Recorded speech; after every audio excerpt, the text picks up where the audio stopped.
Sheffield has been home to many famous music acts which have been hosted at Sheffield's many historic venues.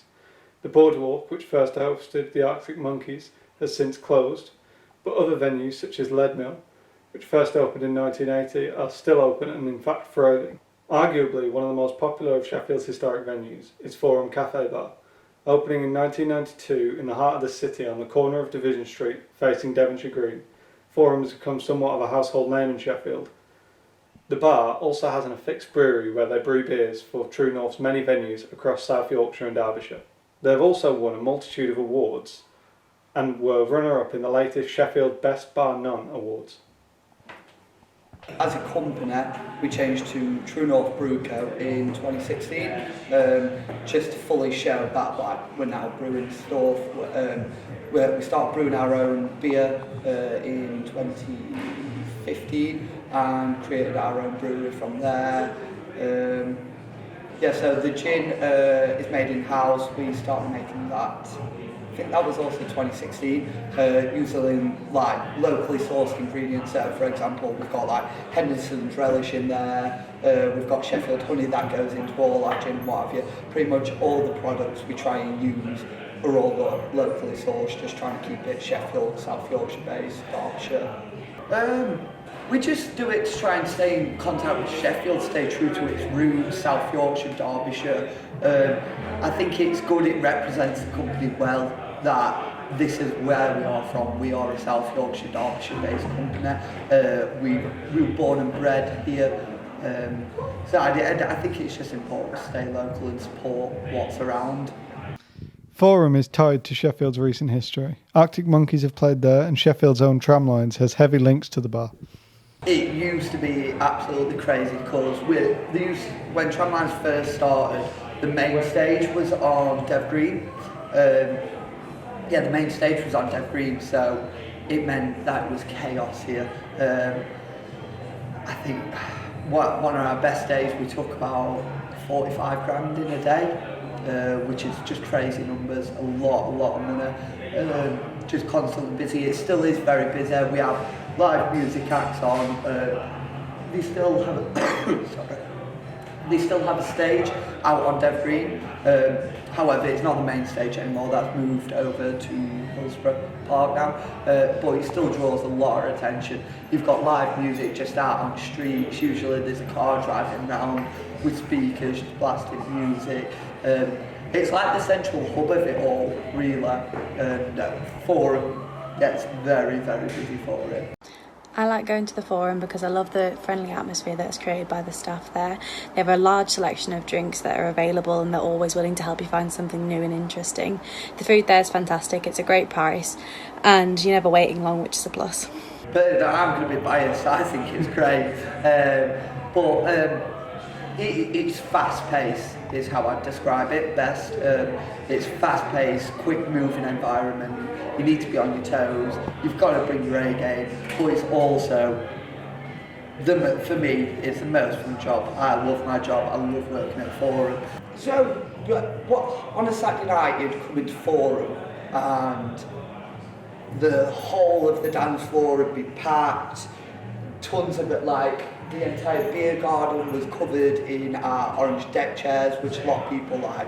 We were known for the orange deck chairs, and it were a bit like a party house. And then obviously COVID came around, stopped people from standing up. Everyone sit down, more have a meal now, and it's more of a casual drink and food place instead of like a party place, I'd say now. And that's what's changed the most, obviously, just generally service of things. So doing full table service, no bar service. We used to have like 7-8 people deep at the bar, whereas now no one stood at the bar, it's just bartenders and everyone's running drinks. So there's a lot more walking involved, a lot more mileage, I'd say, is a very big factor of this.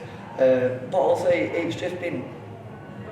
it's also learning with the customers as well about how things have changed and how we've got to do stuff different, and explaining to them that we're not doing this because we want to, we're doing it because it's government guidelines and we're just trying to keep on the good side of everything.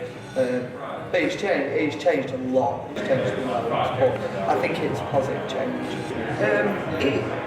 Well, obviously, money was a big factor of it. We're just not taking off as much as we used to, especially when like the tier stage came in and they said for you to come in and have a drink, you have to have food. People don't want to do that at a bar. They want to come and just sit and have a pint, have a cocktail, even a coffee, what have you. So that massively affected. We lost a lot of custom through that. The whole table service aspect of it changed a lot of it because we did just used to do everything over bar. We'd do a bit of table service for those who were eating, but then we've also had the introduction of the QR codes, and this has changed stuff massively because, for example, the staff interaction with the customers has massively changed because you don't get to speak to them half as much anymore. They do order through the QR code, although we found since opening back up, the QR code acts like a lot of people, similar to when contactless first came into use, people were just tapping it because they were like, oh, I don't feel like I'm spending money. And it's the same with the QR code, because there's no actual transaction being made of like cash being handed over or popping your card in or what have you. You find that people are ordering maybe like 2-3 the amounts what they usually order. So our spend per head has gone up massively. Considering that.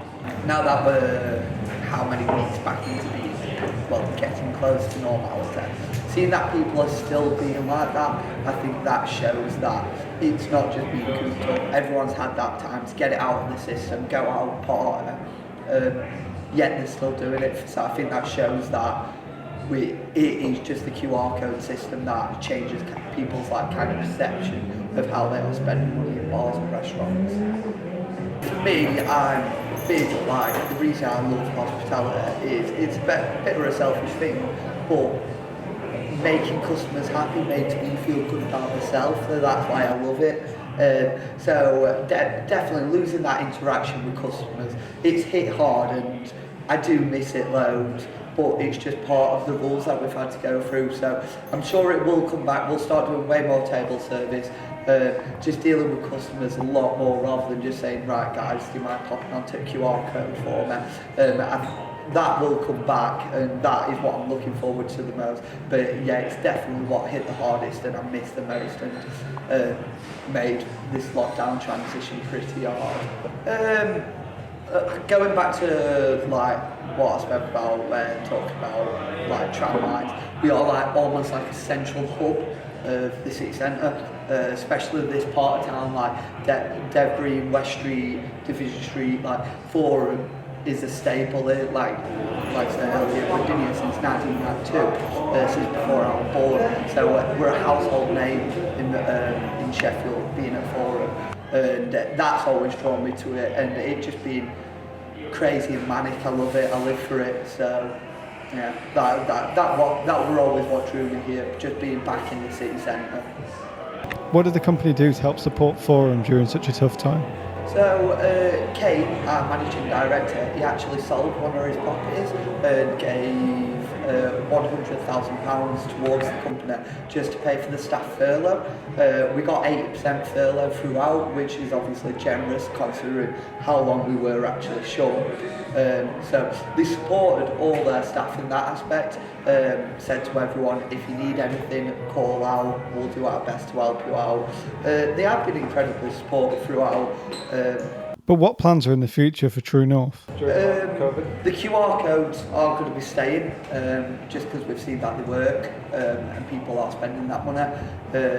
We are just trying to kind of change our concept and our identity from being that late night club sort of bar to more of a sit down, chilled out, speakeasy sort of place. So losing the dance floor, at first that were a big hitter, but now it's something we are going to go forward with, and it'll be more of an occasion rather than a guarantee that things are going to, the dance floor will be on. The customers we used to have in the past, we used to have some that were questionable characters, I'd say, is the best way to say it, and we're just trying to change who our target audience is, and because it helps things so much smoother on a Saturday night, rather everyone being sat down just enjoying a nice drink, chatting and what have you. We used to get a few violent characters in here. We're just trying to change our custom and who they are, just to make it a nicer place in general. But what plans are in the future for True North? We are opening sites, new sites, constantly. We've just opened the Old Grindstone up in Crooks, where we've opened that as a dive bar as such. You can order your own food in there, which not many places are doing that now. You can get any takeaway you want delivered to it. We've got the Horse and Jockey opening up soon. That'll be in the next couple of months. I believe we have recently bought another property, I can't remember which one though. But so we're constantly opening new things. We've got more gin coming out, we've got more vodka, more beers, better beers coming out, constantly rolling. We've just opened up the gin school right above the brewery. And the gin school, you can go in there, learn how to make your own bottle of gin. With Tom Hay Owens, who is our drinks coordinator and gin connoisseur. He'll teach you how to make that. Up at the common room, we're going to start doing a bourbon academy. That you'll be able to come in, taste loads of different bourbons. I think we'll even be looking to producing our own bourbon that's made in Sheffield as well. I don't think we'll go fully back. I think we'll have elements of it. For example, we're planning on not have it, only using one half of the bar as bar service, and the rest will just be a service bar, compared to before where we just rammed all the way around. But I know we're planning on, we don't want the dance floor half as much, but we are still planning on maybe like once a month getting in a decent name DJ and just fully going for it out there.